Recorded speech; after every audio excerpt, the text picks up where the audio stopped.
ஒரு கணவன் மனைவி இருக்கிறாங்க ஒரு வீட்டில். அவங்க ஒரு சேவல் வளர்க்குறாங்க, ஒரு வான்கோழி வளர்க்குறாங்க, ஒரு ஆட்டுக்குட்டி வளர்க்குறாங்க. இவங்க வளர்க்காமலே இவங்க வீட்டில் ஒரு சுண்டலி வளர்ந்துட்டு. ஒரு நாள் இந்த வீட்டம்மா சந்தைக்கு போயிட்டு ஏதோ ஒரு கவர் கொண்டு வர்றாங்க, ஒரு பார்சல். நம்ம கணவர்கிட்ட சொல்கிறாங்க, இன்றைக்கி ஒரு முக்கியமான பொருள் வாங்கிட்டு வந்திருக்கிறேன், இந்த வீட்டில் இருக்கிற தேவையில்லாத ஒன்றை நான் அழிக்க போகிறேன் அப்படின்ட்டு அந்த கவரை பிரிச்சிருக்கிறாங்க. பார்த்தா எலி பொறி வாங்கிட்டு வந்திருக்காங்க. இந்த வீட்டில் ஒரு எலி சும்மா சுற்றிக்கிட்டு நைட்டு பாத்திரத்தை உருட்டிக்கிட்டு இருக்க பொருளெல்லாம் தின்னுட்டு இருக்குது.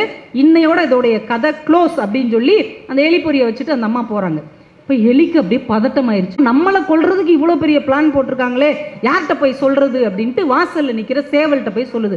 அண்ணா என்னை எப்படியாவது காப்பாற்றுங்கண்ணா, இந்த அம்மா என்னை கொல்றதுக்கு ஏற்பாடு பண்ணுது. சேவல் சொல்லுது, இந்த பார், எனக்கெல்லாம் அந்த அம்மா சாப்பாடு போட்டு வளர்க்குது, அதனால் உன்னைய மதிக்கணும்னு எனக்கு அவசியம் இல்லை. வான்கோழிகிட்ட போய் கெஞ்சுதா, காக்கா நீயாவது என்னைய காப்பாற்றுக்கா, எனக்கு பயமாக இருக்குதுக்கா.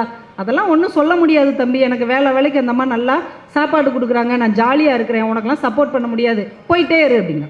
ஆட்டுக்குட்டிகிட்ட போய் கெஞ்சுது, அண்ணா நீயாவது காப்பாற்றுண்ணா ப்ளீஸ்ண்ணா, பாரு எனக்கு வேலைக்கு அகத்திக்கீரை வந்துடுது, வேலைக்கு நல்லா வடிதண்ணி கொடுக்குறாங்க, உனக்கு சப்போர்ட் பண்ணுறதுக்கு நான் இல்லை, கிளம்பு இடத்த காலி பண்ணு அப்படின்ருச்சு. இது நைட்டு அப்படியே கண்ணீரும் கம்பளையுமா அதோடைய பொந்தில் உட்காந்து பார்த்துட்டே இருக்குது. இந்த அம்மா நல்ல சுவையான ஒரு மீன் வறுத்து அந்த எலி பொரியில் மாட்டிட்டு படுத்துட்டாங்க. இப்போ எலிக்கு பசிக்குது, மீன் துண்டு வான்னு இழுக்குது. ஆனாலும் அது அப்படியே புலன் அடக்கத்தோட கண்ட்ரோல் பண்ணிட்டு உட்காந்துருக்குது. ஒரு 12:30 மணிக்கு டமால்னு ஒரு சத்தம், எலி பொறி அப்படியே சடா. இந்த அம்மா எந்திரிச்சு ஓடி வருது, எங்க அந்த எலி மாட்டிக்கிடுச்சு, சீக்கிரம் லைட்டை போடுங்கன்ட்டு. நீ இவ்வளோ நாள் எவ்வளோ சேட்டை பண்ணன்னு அந்த எலி பொறிக்குள்ளே கையை விடுறாங்க, லைட்டை போடுறாரு. அப்போ தான் தெரியுது உள்ளே மாட்டிக்கிறது ஒரு குட்டி பாம்பு. படக்குன்னு இந்த அம்மா கையில் கொட்டிருச்சு. அது ஐயோன்னு பதறி அடித்து எலி அது பாட்டுக்கு ஒரு ஓரமாக உட்காந்துக்கிட்டு இருக்குது, மனசை அடக்கிக்கிட்டு. ஆஸ்பத்திரிக்கு கூட்டு போகிறாங்க. டாக்டர் பார்த்துட்டு, இல்லை சின்ன பாம்பு தான், அதனால் ஒன்றும் நீங்கள் பதட்டப்பட வேண்டாம், நீங்கள் ஏதாவது ஒரு கோழியோ சேவலோ இருந்தால் அதை சூப் வச்சு கொடுங்க, 2 நாள் சாப்பிட்டா சரியாக போயிடும் அப்படின்ட்டாங்க. சரின்னு வீட்டுக்கு வந்த உடனே அந்த சேவலை அடித்தார், சூப்பு வச்சு மனைவிக்கு கொடுத்துட்டார். இப்போ அவங்க வீட்டிலேருந்து ஃபோன் வருது, மனைவி வீட்டிலேருந்து, என்னடி உன்னை பாம்பு கடிச்சிருச்சான்? இல்லை சின்ன பாம்பு தான். இல்லை நாங்கள் ஞாயிற்றுக்கிழமை வந்து, மனைவி சொல்கிறேன், எங்கள் வீட்டிலேருந்து எல்லோரும் வர்றாங்க, பரவாயில்ல அந்த வான்கோழி அடித்து பிரியாணி செஞ்சிடலாம்.